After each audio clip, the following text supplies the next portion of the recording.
It's a TGIF edition of Second Helping right here on the Reier on YouTube channel. Travis Reier, alongside my great friend, Mr. Brent Beaird, longtime college football analyst, also a voter for the Heisman Trophy. Right now, you probably see Brent's work most notably with First Coast News down in Jacksonville, Florida. And Brent, we've got college hoops to talk on this Friday morning as we're live here on Reier on YouTube.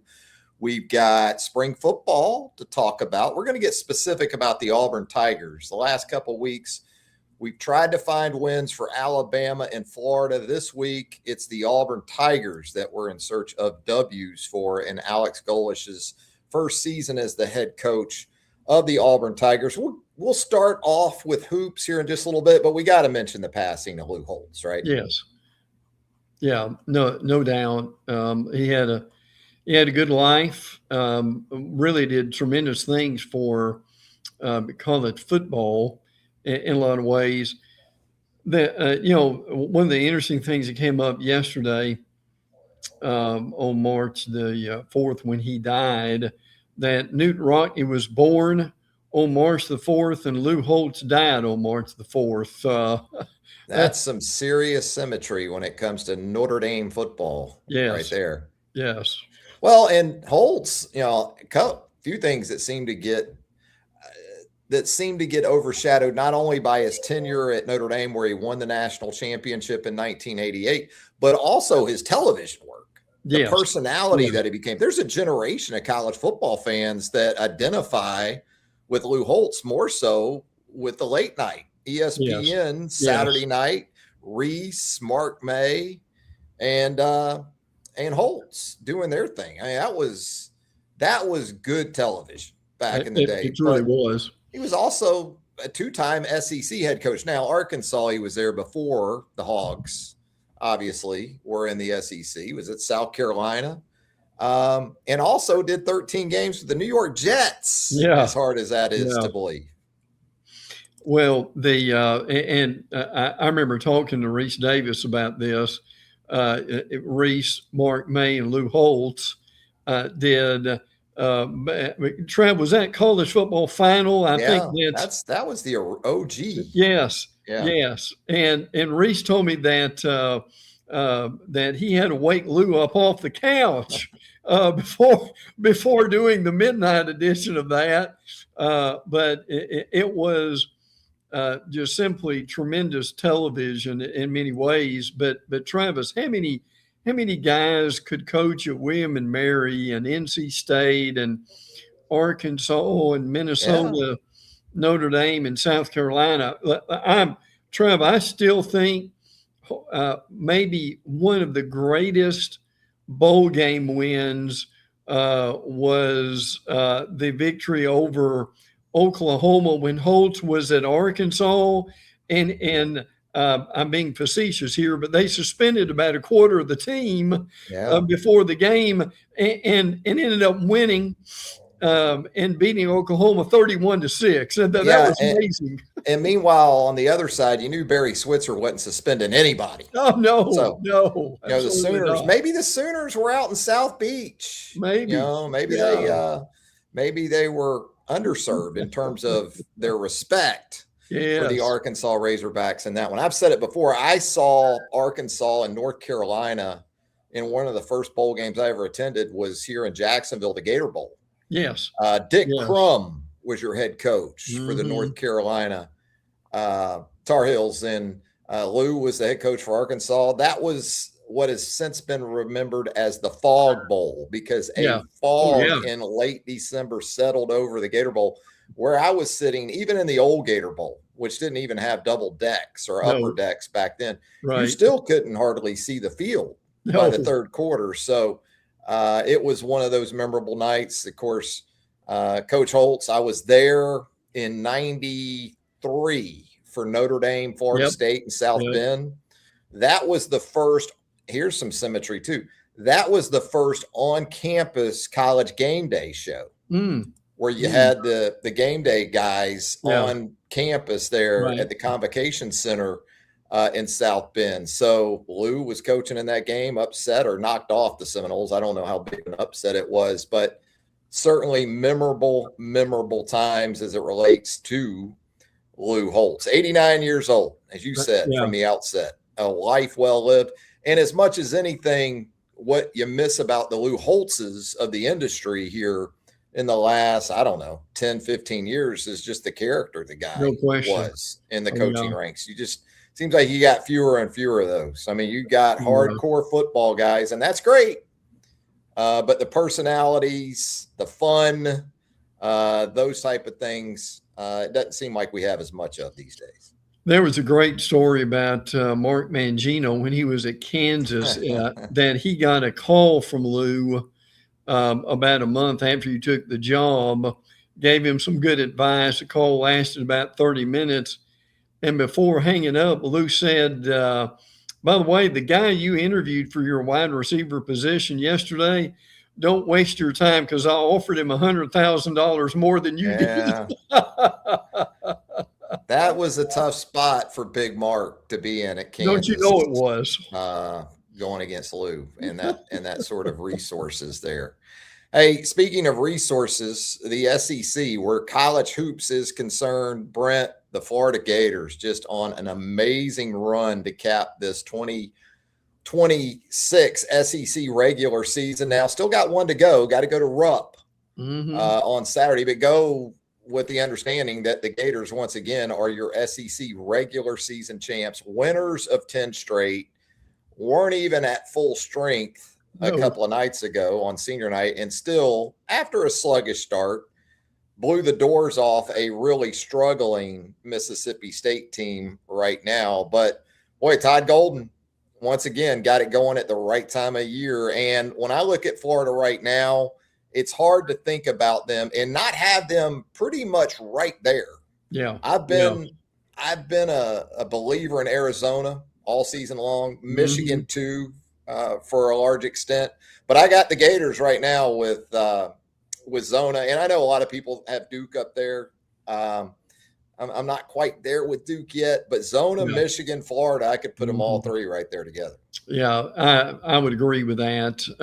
And Florida on the cusp of maybe getting a number one. But Trev, as far as the SEC, to your point, I mean, they've lapped the league, have they not? Yeah, they have.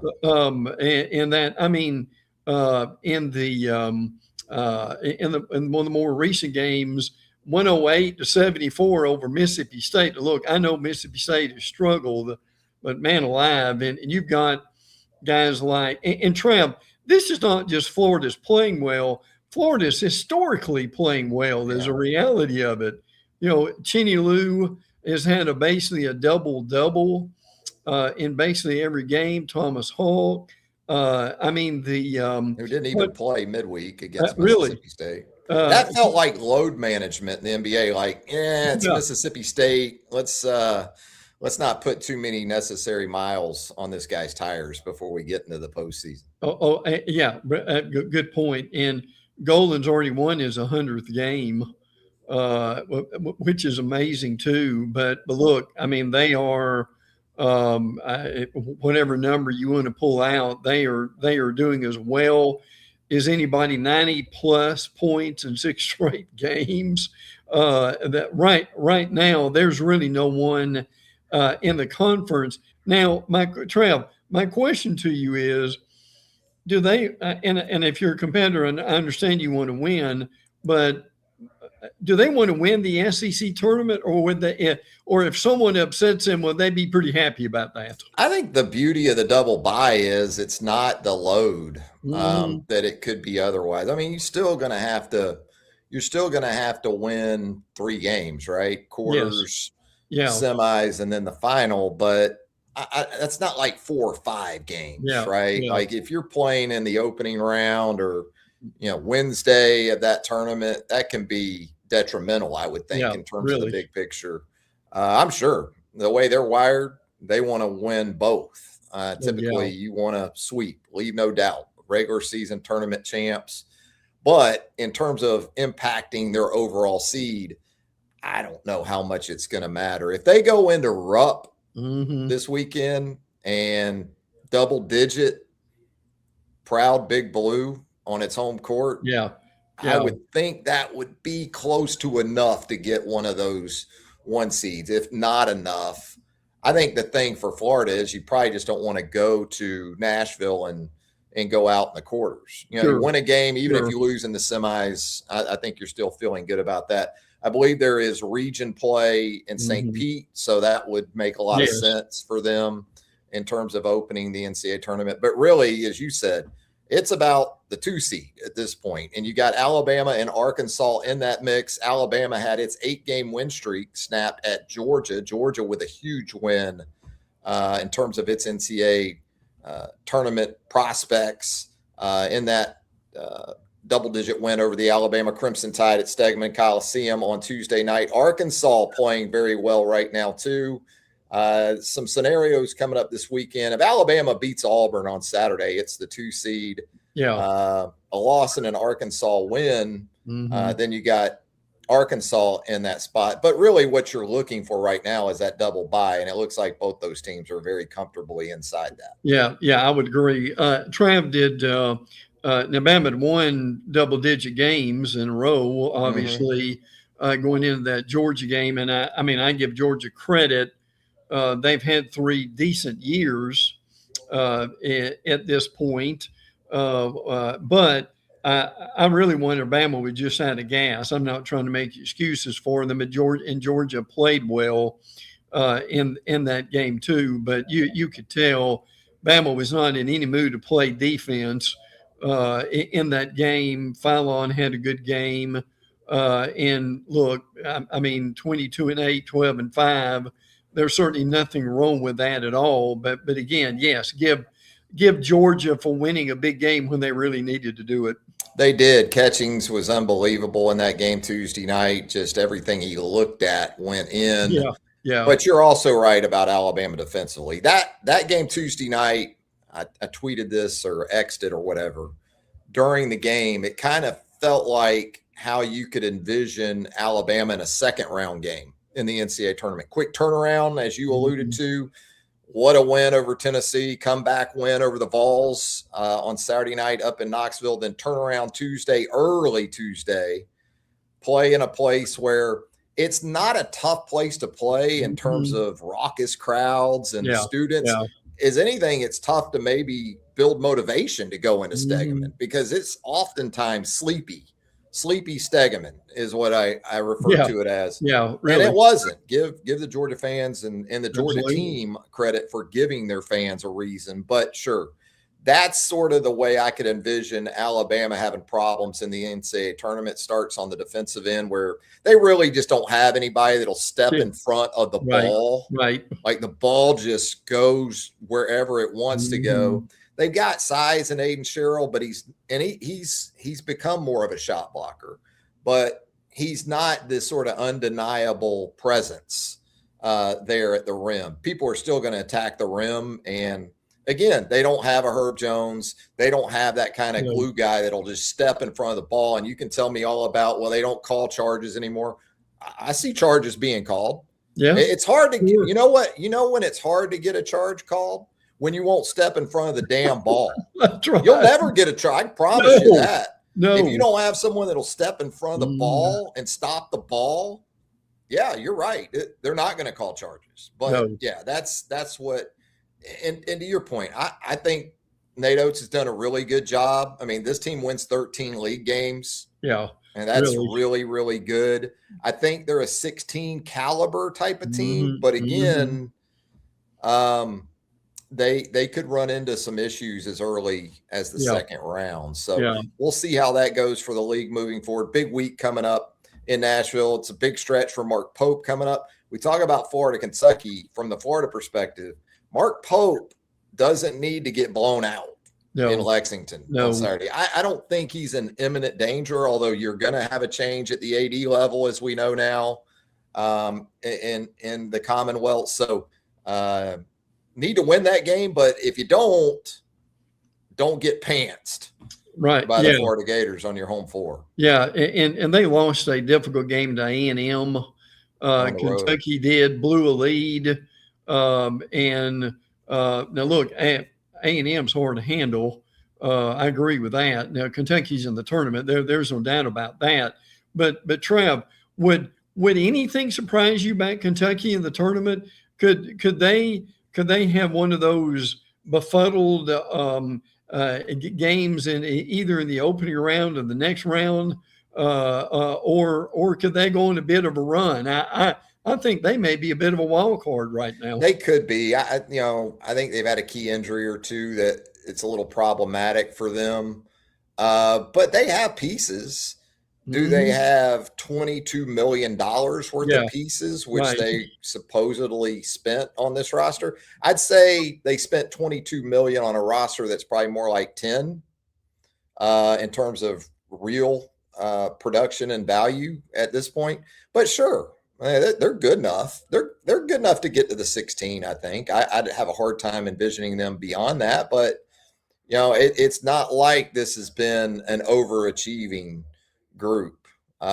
This isn't Pitino in his first year at Kentucky with the unforgettables and some walk-ons and those type of guys. This is a talented enough roster, but I think just for Pope, I think Saturday's bigger than even Nashville. But the thing is, if you lose Saturday, I think Kentucky ends up playing on Wednesday if they lose this game on Saturday.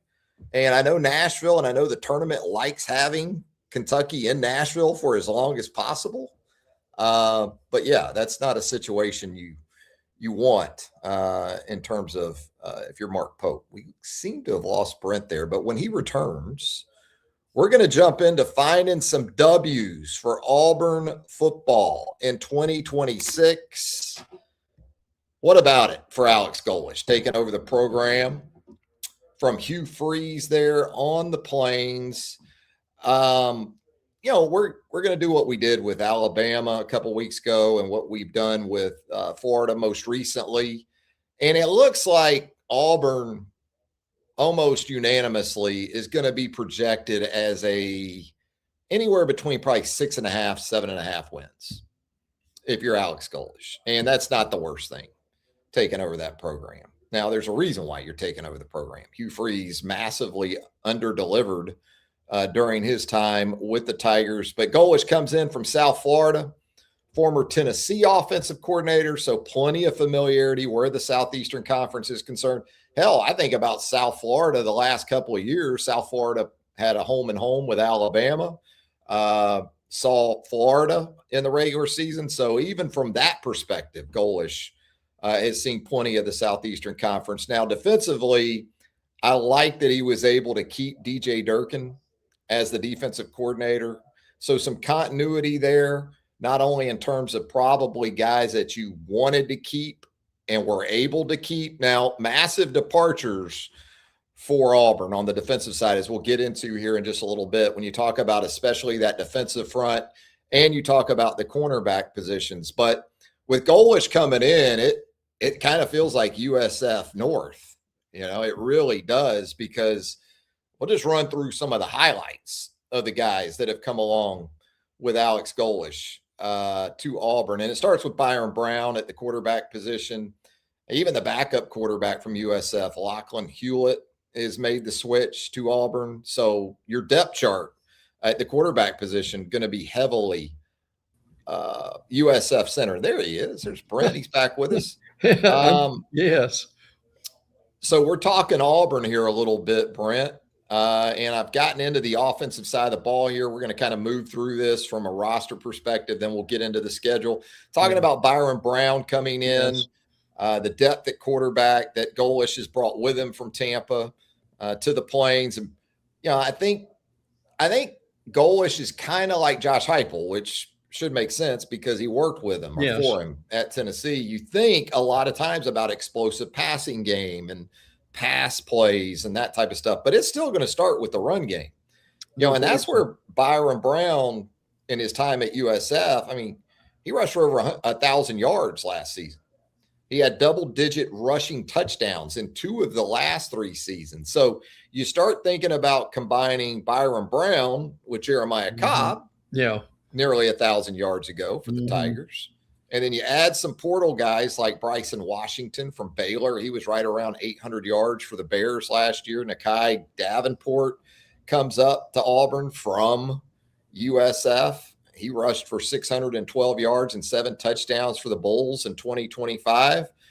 That's where it starts for me. I know we'll get into some of the other skill pieces and the bigger concerns, which are that offensive line, but I am likely to consider Auburn one more win over what I would because of Brown and that running back situation. Yeah, I agree. I think that would be fair, but the reality of it is, and Trav, it's not just football. When people look at Auburn's athletic year this year, in a lot of ways, the thing has been a disaster, frankly, and they're having to overcome that at this point. And football would give them a really good boost, but man alive, and you know how difficult it is to come into this conference in your first year and trying to get anything done is certainly not easy. And Golesh did a great job at South Florida, and Brown did too. I give them a lot of credit, but Trev, when you transfer to the SEC, it's another animal. It is, and as I talked about earlier, I think a benefit of that for Golesh is that even at USF, he didn't see it week in and week out, but he obviously saw it during his time at Tennessee. Yeah. And he saw it, USF played people. They played Miami. They played Florida. They played a home and home with Alabama. So, he's not coming from county high either. No. I mean, there's been some help with the assimilation process, I think, from that standpoint. Now, in terms of who Brown's going to throw it to, boy, mass exodus in terms of Auburn wide receiver. As we know, Cam Coleman moves on to Texas. Eric Singleton moves on to Florida. Mm-hmm. Malcolm Simmons is off to Texas Tech. Perry Thompson, of all places, goes to Minnesota. That was a little bit of an eye-opener. But again, the massive USF migration almost feels a little bit like New Mexico State to Vandy a few years ago, because Keyshawn Singleton's coming up from Tampa, 6'3", 215 pounds, 50 receptions, 877 yards, and 8 touchdowns last year. Jeremiah Coger played in all 13 games last season, 38 catches, 597, 8 touchdowns for him. Jazz Nimrod, who was also at Tennessee previously, I believe, with Golesh. Christian Neptune coming up. You can envision the top 3 or 4 receivers easily. For Byron Brown being USF guys who have made the change too. Well, and which gives him an incredible comfort level, I would have to believe, with that. But Trev, it really is amazing when you think about and you just listed the guys who left, like Coleman going to Texas, and they didn't. You've got almost your best generation worth of quarterbacks, and no real quarterback to throw the ball to them. So. And now you've got, unfortunately, one of the smartest things they did was bring in receivers and a quarterback and Brown who had played together. So that will make a big difference. But again, you and I both know, brother, what you got in the offensive line is going to decide what you're going to do for the rest of the year. Yeah, and it's literally a coast-to-coast sort of approach to the portal where that offensive line is concerned, because it is a major over-ramp of that group. And you got Stanton Ramel coming in from Michigan State, Cole Best, previously of South Florida. What I like about Best is his last 20 starts at USF were at the center position. So I know, or I feel like I've got a veteran guy I can put at the center position. Such an important spot. Joe Simmons comes down from James Madison. Jack Reier comes over from Stanford. Jacob Strand comes over from Oregon State. So just in that group alone, I can think of 3, 4, 5 pieces for that first 5, but obviously a lot of continuity to be worked out. And also that's just guys that you point to and say, well, I can envision a starting 5 maybe out of that group. You still got to have another 2 or 3 guys. So depth, even if you hit on these guys, could be problematic. you talk about the tight end position too. I do like what Golesh was able to do there in the portal. Jake Johnson comes down from North Carolina. Jake Johnson, SEC experience previously at Texas A&M, the younger brother of Max Johnson. So we've seen those two kind of move around college football together. Now Jake's going to be an Auburn Tiger. Here's a name you're probably familiar with too, Arliss Boardingham. Oh, yeah. Previously of Florida, 2022, 2024. Then he moved on to Bowling Green. Now he's back in the Southeastern Conference. And then another USF guy in that tight end room, and Jonathan Eccles. Yeah, and that's a pretty good group. Yeah. Frankly, all the way around. And you've got Darrell Robinson, Singleton, and you mentioned him. Hollis Davidson, the tight end, gone. James Ash, a defensive lineman, gone. So, now their spring game is not until April the 18th, which probably is a pretty good idea because they need time to get ready. But look, they're not going to win the SEC next year, Trav. But one thing, Auburn fans need to see some improvement in this football team overall. Yeah, it's going to be line of scrimmage. That's just the way it's going to be because of the revamp, not only of the offensive line, but probably even more importantly and more difficult will be that defensive line because Keldrick Falk is off to the NFL. Yes. Very, very heavily involved was Golesh and this staff in terms of the transfer portal. Cody Sigler comes in from Arkansas State. He got his start at West Alabama. Walter Mathis Jr. comes in as an LSU transfer. St. Ferrier comes in from Appalachian State. Deshaun Womack, a two-stop SEC guy prior to Auburn. He's trying to touch maybe all of the SEC West because he was at LSU. He was at Ole Miss. So some massive edge types, that can help this team in Deshaun Womack. Nate Johnson coming in from Mizzou and Appalachian State. And then you've got a key returnee and Malik Autry, big guy right in the middle of that defensive line, Brent at 6'5" and 330 pounds. Yeah, Shamar Arnaud is a name that has been mentioned. Came from secondary. Florida, at Florida State in the secondary. That will be interesting. But it's gonna be a fascinating spring to kind of see where this goes. And but the question is, Trav, frankly, if you're Alex Golesh, did you really want to come into this league when they ended another conference game? Yeah, same for John Summerall. Yes. It's tough, but what I do like about this Auburn defense, a couple things. I said it earlier, Durkin being back is huge. Yes. And then he was also able or wanted to retain Vontrell King Williams as a defensive line coach. So that's an area where you really have to figure some things out. And so I like that continuity there between Durkin and his DL. What I really like about this Auburn defense, though, are the linebackers. Xavier Black is the SEC's leading tackler. DeMarcus Riddick has a lot of potential. Saw some good things from Elijah Melendez last year at linebacker. And then you touched on the corner situation with Arnaud coming in from Florida State, Andre Jordan Jr. coming in from UCLA, and then Rashawn Pleasant showed some good signs last year. Had a big game against Arkansas, and Pleasant also helps you in the return game. So he's sort of a 2-for-1 guy. And speaking of special teams, you bring back McPherson as your place kicker, Connor Gibbs on kickoffs. They went portal for a long snapper. And then Hudson Cock is back at the punting spot. Auburn needs to improve there. Whether it's him or someone else, they were not very good punting the football, which all of this leads us to the schedule, Brent. Boy, when I look at September for Auburn, I feel like it could be a 4-0 month for the Tigers. When you talk about Baylor and Atlanta, what about DJ Lagway potentially going against this Auburn team? The Florida transfer is the Baylor quarterback. Yes. That's a great point. Yeah. USM and Auburn, week 2. Then Florida, week 3. That's going to be a massive game. That's the swing game, be probably in terms of 3-1, 4-0 versus maybe 2-2 in the opening month for Golesh. Yeah, that's huge.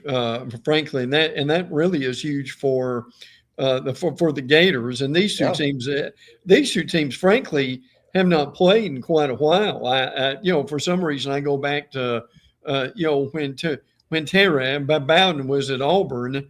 That these two teams seem to play every year. So that it's going to be important for that Baylor game and Southern Miss game before they play Florida. Yeah, it is. And I just think September's so big. I mean, you need to beat Baylor in Atlanta. That should be a pseudo home game for the Tigers, even though it's a neutral site. I mean, we're just right up 85 for the Auburn fans. USM, that needs to be a win in week 2. And then, as we talked about, the Florida game in Auburn, if you're 2-0, that place should be on fire in week 3. And then Vandy at home in week 4 to wrap the month of September. Get into October. This is why September is so important for home. Lord. Because October goes a reunion of Alex Golesh and Josh Heupel in Knoxville. Auburn goes to Tennessee to start October. Bye week, that's good. Then at Georgia, LSU at home, and then on the road at Ole Miss to cap the month of October. On Halloween night, as a matter of fact, to think about that, Trav, have we seen an October schedule this difficult in a while? I mean, welcome to the 9-game. Oh yeah, 9 late game schedule. Yeah, my goodness. I mean, you're playing Georgia earlier than you normally would. And then obviously you've got LSU and Jordan Hare, then Ole Miss, man alive. And listen, now that will help them to have a week off, I'm sure, before Georgia. Still think Georgia is the better team, but man alive, Trev, you go back to, and this is your point, from what, mid-September through Halloween is torturous for them. It's like a half season. It really is. It's going to feel like a season. When you get to Florida, Vandy, even without Pavia, then on the road at Tennessee, that bye week's going to come at a good time. It really will.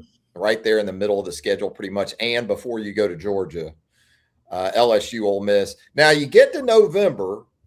If you get to November at, let's say, 5-3, then you got a little bit of a chance to dream about perhaps 8 or more wins, because you're going to start November with Arkansas at Jordan Hare. You go to Mississippi State, Samford. It's easy to see 3 wins right out the gates. Yeah, I'm sure you could. In November. And then you go on the road for the Iron Bowl at Alabama. Again, a team, a program, a place that Golesh has got some experience with. Oh, yeah, absolutely. Man alive. I mean, when you look at this, I'm looking at, 1, 2, 3, 4, 5. I mean, Trav, right now, 6-6 would almost be progress, wouldn't it? I'm going to go 7 right now. I'm going to go 7 wins. And Alex Golesh is loving this, that we're kind of setting the bar where it is. I reserve the right and will revisit these way too early predictions. And kind of like Florida, I could see Auburn as a team as we get closer to September. I might even go a win more. I don't think I'm going down from 7 with a look at Auburn for 2026. But the home schedule, and we said this even about Florida with the month of October. The month of October everywhere in the SEC, because there's not going to be any Samfords in October. Right. It's going to be straight up conference action that entire middle month. And so just about every team you look at is going to have that sort of row. And if you have a bye in October, good for you. I think Alabama's going to have a bye in October. late October, probably that Halloween weekend. And Auburn's going to have it a little bit earlier in the month of October. So I'll go 7 right now. I'll go 7 wins for Auburn with the provision that I can change my mind. You like 6, so I guess we're at about 6.5. If we were going to be in Vegas. Trev, I'm just imagining things here, and you can do that in the off season. But boy, oh boy, what LSU goes to Auburn on October 24th. What kind of welcome will Lane get on the plains, Trav? The same he gets everywhere. You know? Yeah. He's a rock and roll show, that Lane Kiffin. But for Auburn, I think when you just look at it outside the schedule and think about maybe positionally, the defensive line and the revamp there, if they can just be serviceable up front and keep Xavier Atkins healthy at the linebacker position, I think at linebacker they're going to be good enough. I think at safety they're going to be good enough. They hit the portal there. They returned some help there as well. Corner, they went out and identified some legitimate options in Jordan and Arnaud, and then with Pleasant coming back. I go back to that defensive line and what they're able to do there.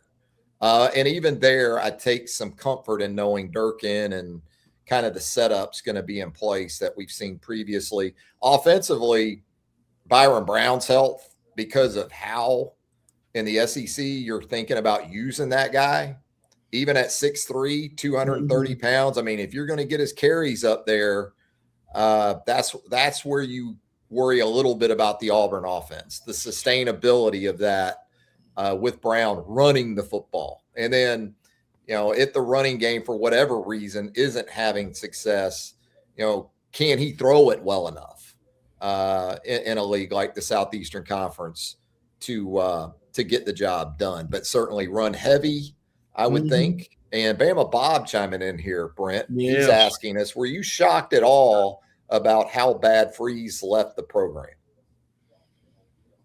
Well, certainly to a degree, yes. But to their credit, I mean, they look, if you're going to make a quick change, the probably the best way to make quick change is bring a lot of your players with you. Yeah, and that's kind of what they did at this point.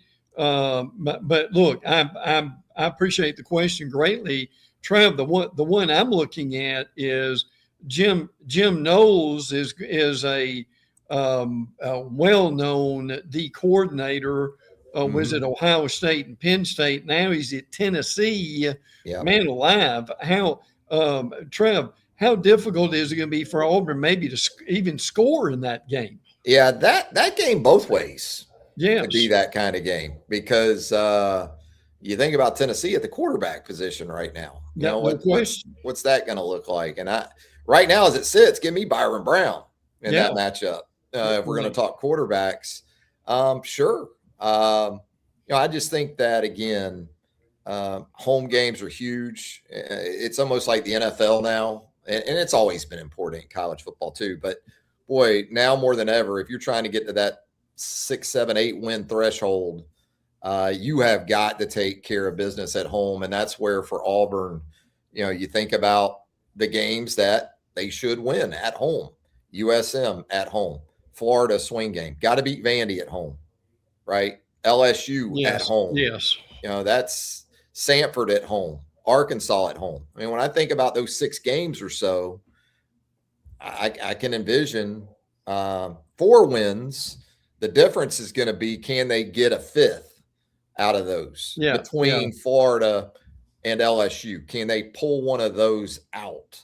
I don't envision them being perfect at home, but if they can get 5 at home, and then you pick 1 or 2 off on the road, a couple of 3, Baylor to me, again, should be like a home game in Atlanta. So that's where I sort of center up on 7, I guess, when I think about it.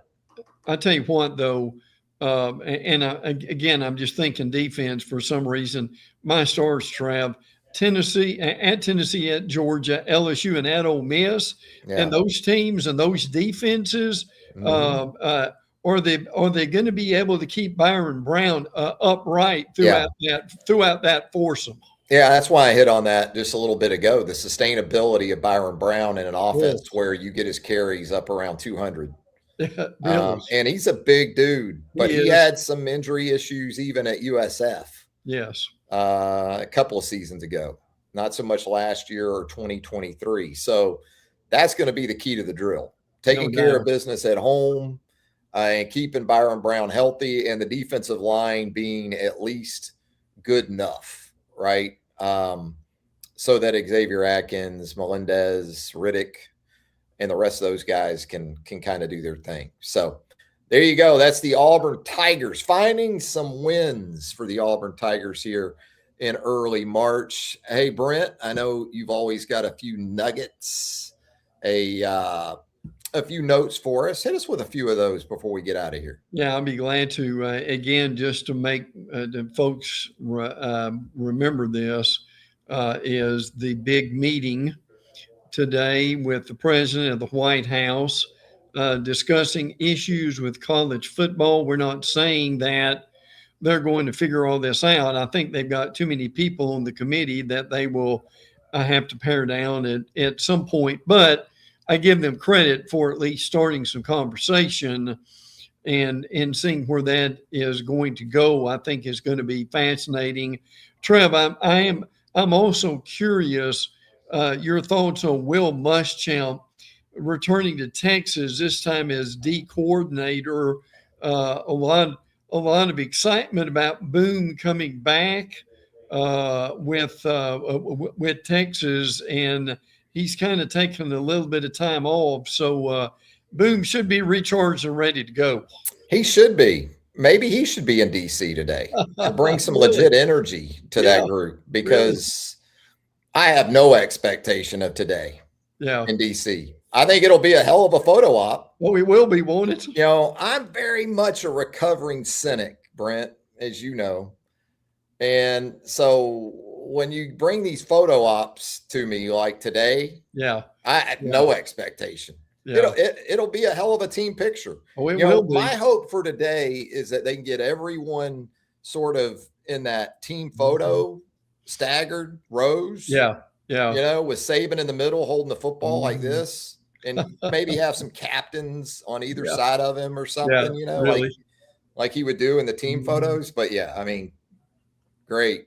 You know what? I think we got more pressing issues going on in our world right now. And I'm all for trying to figure this out with college athletics. I totally appreciate it.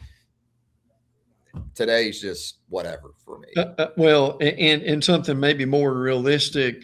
Boy, Trav, what is South Carolina losing Josiah Thompson on that offensive line? He'd made 24 or 25 starts at left tackle, undergoing surgery. Shane Beamer says, I don't anticipate him being back from that surgery in order to play for the upcoming season. Brutal. Which is the last thing South Carolina fans needed to hear. Last thing Lenore Sellers needed to hear. And that was such a rough group last year. And, you know, they overhauled it, obviously, in a lot of ways. But, yeah, that's tough. That's tough for South Carolina. We got a great username here in the show chat, by the way, Eggery Peck. I love it. Who says, sorry, just got here. What do y'all think about the Texas Longhorns this year? Maybe we'll do finding wins for the Texas Longhorns next week. How about that, Eggery? Just for you, we will have Texas up next week right here on Second Helping as we take a look at Steve Sarkisian's team. I mean, it looked on the surface, not only should it be a really good year for the Texas Longhorns, in some ways, Brent, it feels like it better be a really good year for Sark and those Longhorns. Well, and we just mentioned Will Muschamp coming over to coordinate the defense. And Trev, I thought, not only got his criticism, but I thought Manning at quarterback improved as the season went along. Look, no one's gonna be great against Ohio State when you start the season, but I think by the time they got to November, I thought he was really good. And look, I've already seen, like you have, Texas possibly winning the league. I'm not saying they're going to happen. Why wouldn't you pick them? But I mean, look, who else would you pick right now? Absolutely. You going to pick Gunnar Stockton in Georgia? Yeah. Maybe. No. Yeah. But I mean, if you just sort of skim over it, yeah, Texas right now would be the team you would pick. And the weapons they added. Oh yeah. At running back and wide receiver. Absolutely. Well, they better be that team. Yeah. Now look, we've talked a lot about Lane at LSU, and I think they'll be better. But are they ready to win the SEC? I don't care who you bring in. As you and I've talked over what we've seen over the years and working together, man, that first year, Trav, is a transition. I don't care who you are, right? Or your payroll. Yeah. And, there's so much talk about Sam Leavitt coming in at the quarterback position, but I promise you right now, what Lane and Charlie Weiss Jr. are looking at is how can we get this run game going? Yeah, no doubt. Because that's been the least LSU-like aspect of LSU football the last couple of 3 years, i.e. the Brian Kelly experience that, I can really recall. It's going to start with that run game. And if they get that to a 175, 180 yards per game, I have no doubt that Lane with Leavitt and the other guys and the potential explosiveness, it'll take care of itself. It typically does with and Trav, I know we need to head out here, but I would say the same thing about Alabama. I mean, Alabama's run game has got to improve considerably, does it not? At a what was it, 104, 105 in the nation? Yeah. It wasn't much help at times last year, shall we say. Under Kalen DeBoer and Ryan Grubb, they're not going to be a top 10 rushing offense. No. You just got to come to terms with that if you're an Alabama fan. Yeah. Alabama, though, if it is even top 60, that'll be a needed improvement. But it's a quarterback-centric offense. It's a quarterback-centric program. Yeah. And so between Mack and Russell at the quarterback position, one of those guys has to kind of hit the ground top 4 in the league. Yes. Now, it's different for Alabama this time because they don't go to Florida State to open the season. They get East Carolina and Tuscaloosa, Kentucky on the road week 2, then Florida State and Tuscaloosa. So I like sort of the entrance into the deep end of the pool for those quarterbacks. But I mean, Lane and Kalen are totally different. Lane is far more run game emphasis than Kalen is. So it'll be fun. Yeah, it will be. Absolutely. It'll get quick too. Yes. Well, Brent, as always, man, a lot of fun with you right here on Second Helping. For those of you tuning in live on a Friday morning, TGIF, we appreciate it. If you haven't subscribed to our channel, Reier on YouTube, as of yet, hit that subscribe button and hit this show with that thumbs up. A like would help Brent and myself out tremendously as well. Brent, look forward to doing it again next week. Me too, brother. Take care. Enjoyed it. For Brent Beaird, Travis Reier, thanking you once again for joining us right here for Second Helping on the Reier on YouTube channel. And until next time, so long, everybody.